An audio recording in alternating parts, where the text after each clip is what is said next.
আসসালামু আলাইকুম। দেশ এবং প্রবাস থেকে যারা এই ভিডিওটা দেখছেন সকলকে শুভেচ্ছা এবং অভিনন্দন। দেশ এখন পার করছে সবচেয়ে ক্লান্তলগ্ন সময়। দেশ এখন দখলদারিত্বের হাতে। দেশ এখন সমন্বয়ক নামধারী ইউনূস গ্যাংদের হাতে। দেশের সার্বভৌমত্ব এখন হুমকির মুখে। দেশের জনগণ তাদের মুখের ভাষা কেড়ে নিয়েছে ইউনূস গ্যাং। জনগণ তার মত প্রকাশ স্বাধীনতা হারিয়েছে। জনগণ হারিয়েছে তাদের ভোটাধিকার। জনগণ হারিয়েছে তাদের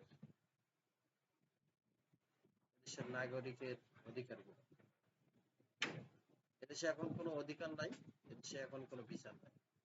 বিচার কাঠামো এখন মুঠোর ভিতরে তার রেখেছে। এদেশে ধর্ষণ বেড়েছে।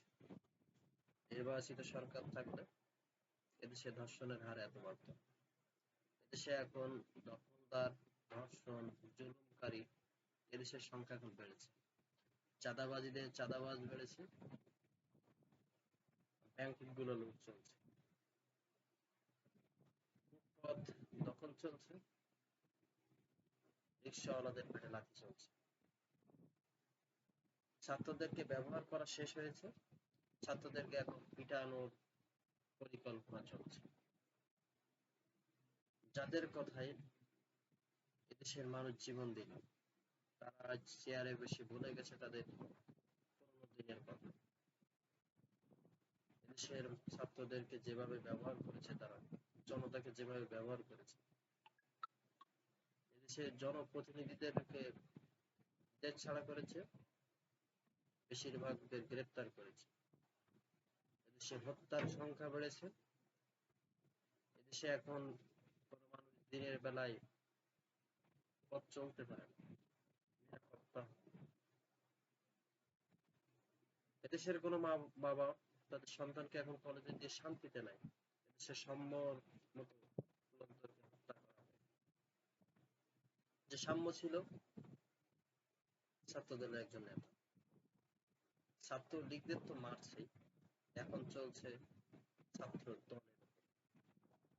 এদেশের রাজনৈতিক এখন একটা পরিকল্পনা চলছে, যেটা আওয়ামী লীগকে শেষ করে দেওয়ার পরে বিএনপিকে শেষ করে দেওয়া। তাহলে দেশ চালাবে কারা? এদেশের রাজনৈতিক বড় দুই দলকে যদি ধ্বংস করা হয়, পাকিস্তানপন্থীরাই কি রাষ্ট্র চালাবে, নাকি ইউনূস গ্যাং চালাবে? প্রশ্ন।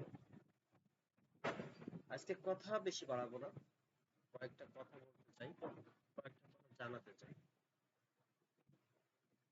রাষ্ট্র তার নিজ গতিতে চলছে না।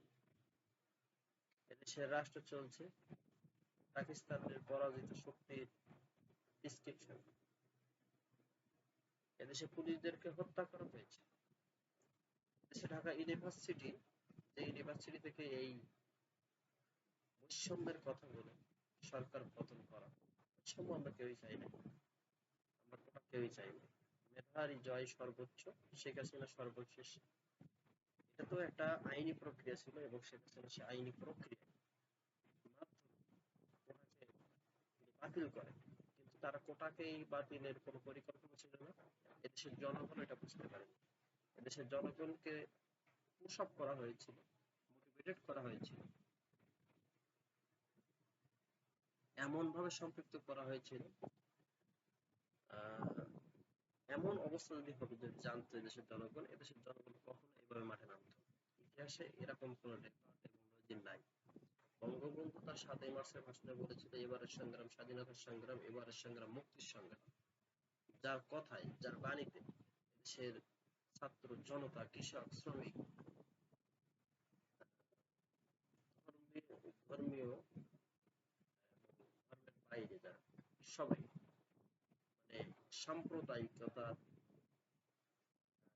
যে রাষ্ট্র, আমরা যে অসাম্প্রদায়িক রাষ্ট্র চাই, সেই অসাম্প্রদায়িক রাষ্ট্রের চেতনায় বঙ্গবন্ধু চেয়েছিল ৭১-এর পর ৩০ লক্ষ শহীদদের জীবনের বিনিময়ে দেশের স্বাধীনতা সার্বভৌমত্ব। তিনি আমেরিকা চেয়েছিল একটা জায়গা। তিনি বলেছিলেন, আমি স্বাধীনতার জন্য আমি আমার দেশকে বিক্রি করতে পারি। Sheikh Hasina same to you. সময়ের প্রয়োজনে বঙ্গবন্ধুর কন্যা তার পরিচয় বহন করেছে। এদেশে সেন্ট মার্টিন নামক জায়গাটা আমি কারণ তুলে দেব না, যদি দেই তাহলে আমি ক্ষমতা চিরস্থায়ী হতে পারবো। তুমি ক্ষমতাকে চান নাই, তিনি চেয়েছিল এদেশের মানুষের কথা চিন্তা করছে, কিন্তু এখন কি সেই চিন্তা হচ্ছে? হচ্ছে না। প্রশ্ন, এদেশের জনগণকে ব্যবহার করার পরে এনসিপিরা যমুনার সামনে আন্দোলন করলে হয় সেখানে এয়ার কুলার ব্যবহার করা হয়, ওয়াটার করা হয়, আর জগন্নাথ বিশ্ববিদ্যালয়ে গেলে তাদেরকে লাঠি পিটা খেতে হয়। এই যে একটা বৈষম্য, আমরা সাম্যর কথা শুনি, আমরা বৈষম্যের কথা শুনি, আমরা খুব হাসি, আমরা খুব অবাক হই। আসলে কি এদেশে বৈষম্য নামক জিনিসটা কিন্তু ওঠানো সম্ভব? বা উঠে কি গিয়েছে? সরকার তো পরিবর্তন হলো, সরকারি কর্মচারী পরিবর্তন হলো, পদ পরিবর্তন হলো। দেখেন ইয়াহিয়াও কিন্তু অনেক শক্তিশালী ছিল। তো সময়ের প্রয়োজনে ছাত্রদেরকে ব্যবহার করার পরে ছাত্রদের উপরে লাঠিচার্জ, হামলা মামলা, খুন, হত্যা, এ ধরনের পরিকল্পনা, ধর্ষণ, মাদক, কোটি কোটি টাকা পাচার করবেন, আর এদেশের জনগণ বসে থাকবে? এদেশের জনগণ কি এতই বোকা? দেশের জনগণ যুদ্ধ করতে শিখেছে, ৭১ যুদ্ধ করেছে বঙ্গবন্ধুর আগে, প্রয়োজন পড়লে বঙ্গবন্ধুর আদর্শিক চেতনা, আদর্শিক সন্তানেরা আবার দেশের স্বাধীনতা এবং সার্বভৌমত্ব রক্ষার জন্য তারা সময় জাগ্রত। সে কারোর কলমের খোঁচায় কোনো দলকে স্থগিত করা, কার্যক্রম বঞ্চিত করা, কিংবা সেই দলকে নিষ্ক্রিয় করে দেওয়ার পরিকল্পনা, এটা জনগণ কখনো মেনে নেবে না। এই যে কয়েকটা মিছিলে যদি আপনাদের পাছা নড়ে যায়, কিংবা আপনারা যদি ভাবতে শুরু করেন যদি এইভাবে চলতে থাকে আমরা তো ৬ মাসও যেতে পারবো না, আমাদের তো অনেক কিছু হয়ে যাবে, আমরা তো মারা পড়ে যাবো, আমরা তো কেন হারিয়ে যাওয়ার ভয় আপনাদের? ছোটখাটো আন্দোলনে, ছোটখাটো মিছিলে যদি আপনারা হারানোর ভয় চিন্তা করেন, সামনের সময়গুলোতে নির্বাচিত সরকার আসলে আপনাদের কি অবস্থা হবে? এই অস্ত্র লুট যে আপনারা করলেন, আপনারা যে পুলিশ হত্যা করলেন, আপনারা যে আওয়ামী লীগ, বাদ দেন আওয়ামী লীগ একটা পিঁপড়ার মতো দল, বা আওয়ামী লীগ একটা তুচ্ছ দল, এদের আমরা চালিয়ে দেব, এই যে আমরা ফেলে দেব, আমরা গণহত্যা করবো, আমরা পিটাবো, আমরা ধরবো মারবো, ধরে নিলাম আপনারা করেন, আওয়ামী লীগকে আপনারা করেন, কিন্তু আপনারা তো এখন বিএনপির গায়ে হাত দিচ্ছেন। বিএনপি অলরেডি ২ জন ছাত্রকে মারা হয়েছে,